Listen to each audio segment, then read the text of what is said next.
Now, it's Thursday, December 12th, 6 o'clock in the morning.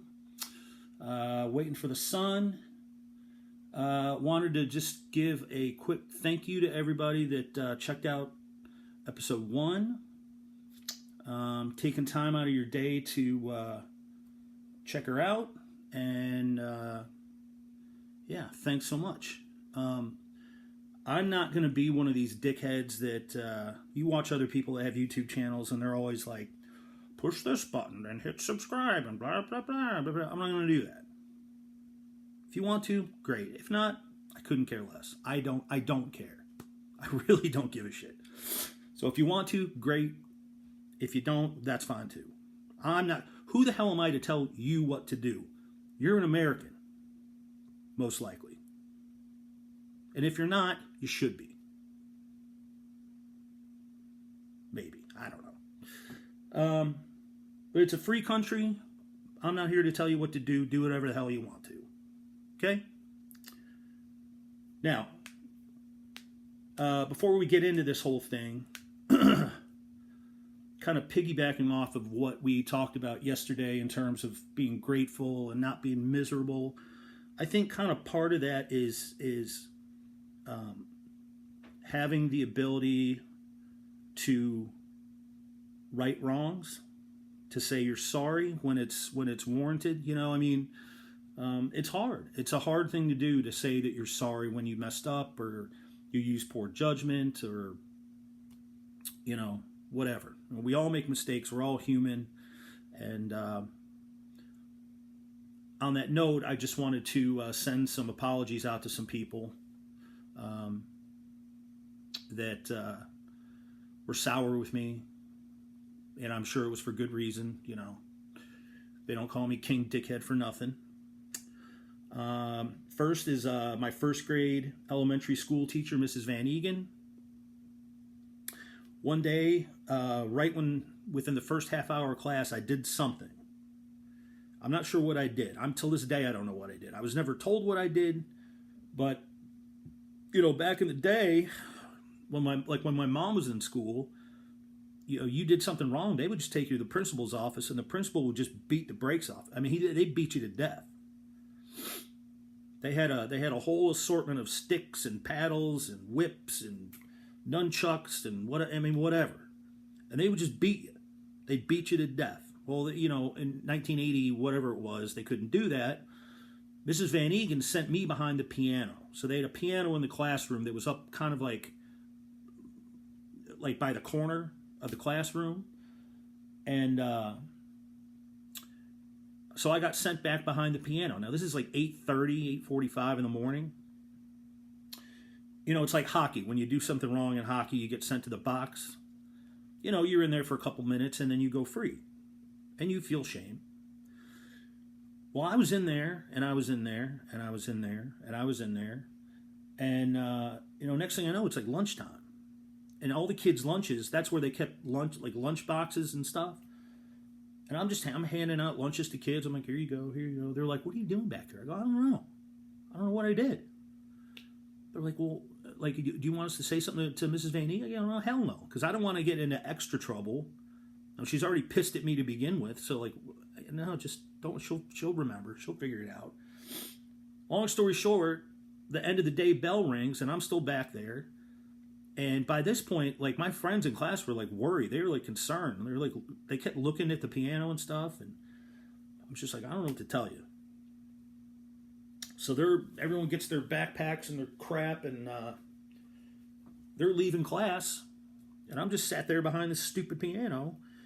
Well, finally, about 3:30, I knock on the back of the piano, and she's looking around. She's like, "What the hell is that?" And I'm like, Mrs. Van Egan, I'm like, can I go home, or am I here all night, or what's going on? And that's when she realized, like, she goofed. And it was halfway between begging and asking me. She's like, you know, not to say nothing to the principal or anybody. I was like, don't worry about nothing. I had a lovely day. No one bothered me. It was fine. Don't worry about nothing. So I'm sorry to Mrs. Van Egan for whatever it was that I did. Let's see. Mrs. Beck, my second grade teacher, was enraged. Enraged. I mean, I think she actually like slammed her fist on the desk because I said something to the effect that I wasn't that interested in learning cursive writing. And that just set her off. Set her off. So I'm sorry about that. Vivian Craig, former executive director at Red Car Chicago. I want to apologize for being a pain in the ass. I know I was a pain in the ass. You knew I was a pain in the ass. I knew that you knew that I knew that I was a pain in the ass. I was just trying to make people laugh and have some fun, and sometimes that didn't really work out the way that I hoped. So I'm sorry for being a pain in the ass. I want to say I'm sorry to my son Jack for pouring water on him. When he had his 5th birthday party or something, I kept hiding behind trees and hiding behind the house or hiding behind the shed or something, and every time he walked by I would just pour a glass of water on him, and he got so mad he started crying. So I'm sorry. I feel bad about that. That's bad. Greg Sunmark, sincere apologies go out to Mr. Sunmark for pawning off social junk on him. When they played with us in Chicago, I had no idea that was going to happen. When I knew it was bad. It was bad news when they pulled up in a Saturn station wagon with all their crap in the back. So I'm sorry about that. I had no idea. I want to give a sincere apology to the clown community of the United States of America. Clowns here and clowns there. I think clowns kind of get a bad rap. I think they get a bad name. What with the It movies and everything. It's got to be tough to be a clown, and I'm sure they're nice people. I'm sure there's lots of nice people that are clowns that clown around, and when they're not drunk and when they're not dismembering children in crawl spaces, I'm sure they're nice people. Probably have families and stuff. And then finally, I want to say I'm sorry to Aisha Smith, Salem Take You alum, for throwing a snowball and accidentally hitting her on top of her head right after she got her hair done. So I'm sorry about that, Aisha. So that brings us to a little segment that I like to call Let's Laugh at Uncle Jimmy's Tinder Feed. We got a doozy picked out for you today. I'm not going to show you the profile here, but let's call her Becky. Becky is looking for long-term, open to short. Okay? But also monogamy. So I'm not sure how that... Whatever. About me. Busy, single, working mom. If I give you an ounce of time that I already don't have, please know how to appreciate it. So we're already getting yelled at. We're already being bitched at. Already. Right off the bat. But I guess it's good to know where she stands on that. So that's good. There's nothing more boring than a noble silence. So good. Good on you, Becky. Now, this is confusing. She says, I'm not looking for a boyfriend or husband, just browsing. Yet, not 1 inch above it says, looking for long-term, open to short, but also monogamy. So all those things don't add, well, whatever. She's a boy mom, a music lover, hopeless romantic, homeowner, coffee lover, a Pens fan, travel bug, and there's emojis all over the place, just so you know, and a sea lover. And that's SEA, not C for... next trip is Lake Erie, Dunkirk, New York, and Savannah, Georgia. I'm looking for someone who is tall, honest, has his life together, has a great sense of humor, and isn't afraid to be silly with me. Good luck there. Good luck to the Baxter. The key to my heart is match my humor. Don't be afraid to be silly. Don't be afraid. Perks of dating me, I'm a giver. Now, just so you know, her profile pic is she's dressed up like an Old West prostitute, like whorehouse prostitute, and she's holding a gun. So, but she's a giver. So, if I'm not home, you can find me at work or traveling and sightseeing in a new state. Okay. Loves pets. She also uses cannabis socially. So if you see her walking around the mall, just blaze one up. Going out, you can find me socializing. I like to dress up. I tend to arrive early, and my exit strategy looks like say bye first. Now, I don't understand why anyone needs to know this shit. I mean, who cares? Who cares? I mean, my weekends are for recharging. Okay? Saturday, now, up here, she says, you'll find me socializing, but Saturday night looks like cozy nights in. So none of this shit, first off, is important, and none of it makes sense. Nothing matches up. It's just like a bunch of nonsense. A typical Sunday looks like self-care. So she's playing the banjo, I guess. I can't take it anymore. I really can't. Can't do it. Shout out Baxter, good luck to you, but I'm afraid that you're doomed.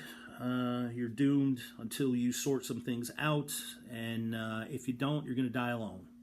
But then again, we all die alone. We come into this world alone, we're going to go out alone, so unless you're in a plane crash. So anyway, today's story revolves around my hatred of the state of Alabama. Now, let me preface this by saying, not the people. There's lots and lots and lots of nice people, and there's a lot of good stuff and interesting things about Alabama, but by and large, it's terrible. I mean, the summers are unbearable. The people are bizarre. There's creeps everywhere. There's creeps here and creeps there. Creepy creeps everywhere. I just can't deal with it. I can't deal with it. I haven't been back. I haven't been in Alabama since my mom died in 2012. And if I can make it work, I'll never go back ever. I just don't like it. It's not for me, you know. I know for a fact there's lots of nice people there, but it's just the creepiest place in the world. So my grandmother and grandfather lived on top of a mountain that was all soybean farms. And if, you know, forget Viagra. Like, if you can't get a chubster thinking about a mountain with soybean farms on it, then I don't know what to tell you. You're doomed. So we would go down there like once a year. And I loved my grandmother with all my heart and soul. I loved her so much. She was always nice. She was always cool. She was a lot of fun. She was never evil, ever. My grandfather was a dickhead. I mean, he was a proper dickhead. His name was Prince St. John. That was his name. His name was Prince. You know, like Darling Nikki Prince St. John. And he was a dickhead. Now, between the time that we were there before and the time that where this story happens, he had bought a mule, as one does in Alabama. He bought a mule for some reason. I don't know why. And he named this mule Babe. Babe the Mule. And what I found out was later down the road that two mules can have sexy time and not make another mule. They're like sterile or something, but like a male horse can hump a female mule, and then I think a mule comes diving out. I think that's how that works. I'm not a muleologist or any of that, and I never claimed to be. But Babe the mule. So I was on the phone with my grandmother one time before we went down there, and I'm sitting there talking to her, and I'm like, oh, I'm coloring you a picture, blah, blah, blah, blah, blah. I must have been about 8 years old. And she was in mid-sentence, and I just hear, like, scuffling, and I couldn't figure out what was going on, and then he just basically ripped the phone out of her hand. He's like, boy, and I'm like, yeah? He goes, when you get down here, I'm going to take you on a sled ride. Now, we were going down there in July. It's like 1,000,000,000,000 degrees in July down there. And I'm thinking, like the only sleds I know are ones that you ride down snowy hills in, I was like, okay. So we get down there. We pull into the carport. The car hasn't even stopped shaking from the brakes yet, Hasn't even fully stopped. Doors gets ripped open, and I look over, and there's the dickhead, and he just grabs my arm and pulls me out of the car. He goes, let's go, boy. I was like, where are we going? He's like, we're going on a sled ride. So we walked down to the barn, which was more just rotted wood, and I was terrified of this barn. I was sure that a snake was going to come jumping out and eat me, and or a pedophile, or it was going to fall in on me or something. I'm like, oh God. And he had rigged this poor mule up with, he went and got every piece of rope and twine and fishing line and string and whatever the hell he could get his hands on, and rigged up this like harness for this poor, stupid mule. And he had it tied to a pallet. Like a pallet, like those wooden pallets that they stack flagstone and all that stuff on. He was like, get on, boy. And I'm like, get on? Now, let me just say, there wasn't wheels on this thing. There were no runners. There was no nothing. It was just a pallet on the ground being pulled by a mule on the ground. And there's rocks and tree roots and stumps and God only knows what, and the bones and skeletons of the fallen. I mean, who the hell knows? And this mule's dragging us along this path, this dirt path. And every time we ran over a freaking stump or something, my spine's getting jammed up into my brain, and I'm going like, what? How did I get into this? Like, why is this happening? Like, so we get about maybe half a mile into the woods on this path, and he's like, whoa, babe, and he pulls on the harness thing. This mule stops, and I'm like, why are we stopping? Like, why would we stop here? What's going on? He goes, watch this. He pulls a gun out of this holster that he had down by his ankle, and he shoots it over this like crappy swampy pond that there was just out in the woods, and he shot it into this tree above that was kind of leaning over the pond. Like 500 snakes just came jumping out of this tree into the pond, and I'm like, oh my God, oh, we're gonna die. I mean, there's like copperheads and water moccasins and pythons and I mean, it was just like unbelievable. And he's laughing his ass off. I'm shitting myself. I think I literally shat myself. Pretty sure. And speaking of, we go up another half a mile, quarter of a mile, half a mile. Who the hell knows? We get up, and he's like, whoa, babe. And he pulls on the thing. And I'm like, why are we stopping now? Why? He's like, well, when you gotta go, you gotta go. And I'm thinking like, oh, he's got to take a leak. And I'm thinking, all right. And I'm like, I could probably hang a piss right about now. And no. He goes behind this tree that's like that big around, and I see his head on one side, this tree that's this big around, and then his ass on this side. He hikes down his like overalls, hikes down his little pants, and just starts shitting. Just takes a dump right then and there, right there, right then.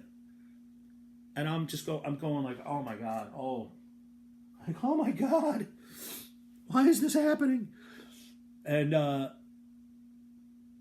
I don't remember if we made eye contact or not, but I just remember looking away and just being like, you know. And then we're there for another 15 minutes, 20 minutes, because we're in a pine forest. And he's walking around looking for enough leaves to wipe his ass with. And I'm just going like, why? And I remember vowing at that point, I'm like, I'm never coming back here, ever. I don't give a shit if I got to go to an orphanage. I'm not coming back here. Never. It's never going to happen. So he finally wipes his ass with whatever leaves he could rig up, and we turn around, we go back to the house, and I remember getting off this thing and walking in the house, and I'm just like shaking like a leaf.